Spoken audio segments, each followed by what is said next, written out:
ఈ మధ్య కాలంలో మేము ఫ్యామిలీ మొత్తం కలిసి ఏదైనా ఫంక్షన్ అటెండ్ అయ్యామంటే అది ఇదేనండి. ఏంటి ఫంక్షన్ అనుకుంటున్నారా? మా ఆడపడుచు పాప బర్త్డేనండి. పార్టీ 6 o'clock స్టార్ట్ అయిపోతుంది అని చెప్పేసి అందరూ టెన్షన్ పడిపోయారండి. అక్కడ ఏంట్రా అంటే అప్పటి వరకు అసలు ఇంకా ఏం స్టార్ట్ అవ్వలేదు, ఎవరు రాలేదు కూడా. మేమే ఫస్ట్ వెళ్ళాం. సో ఇంకా మనం ఏం చేస్తాం, చేతిలో మొబైల్ ఉంటే కామ్ గా ఉంటామా? మా బుజ్జి తల్లి చేసే చిలిపి వేషాలన్నీ క్యాప్చర్ చేసుకుంటూ కూర్చున్నా. ఇక్కడ చూడండి, మా బుజ్జి తల్లి అయితే మా అత్తయ్యతో కాట ఆడింది.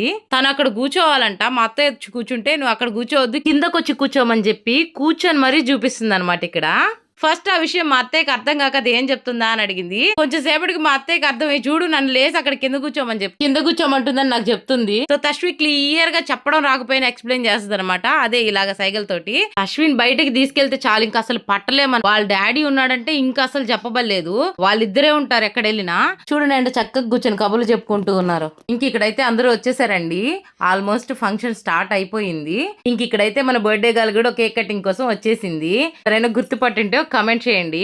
ఇంక ఇక్కడ తండ్రి కూతుర్లు ఇద్దరు కలిసి బర్త్డే గర్ల్ తో ముచ్చట్లు పెట్టడం స్టార్ట్ చేశారండి. తీసుకురాక చాలా రోజుల తర్వాత బయటికి తీసుకొచ్చాం. ఇంకా అది కూడా కాకుండా ఇలా పిల్లలు ఉండే ఫంక్షన్ కి, లైటింగ్స్ కి, ఆ సాంగ్స్ కి ఇంకా మన బుజ్జి తల్లి కామ్గా ఉంటుందా?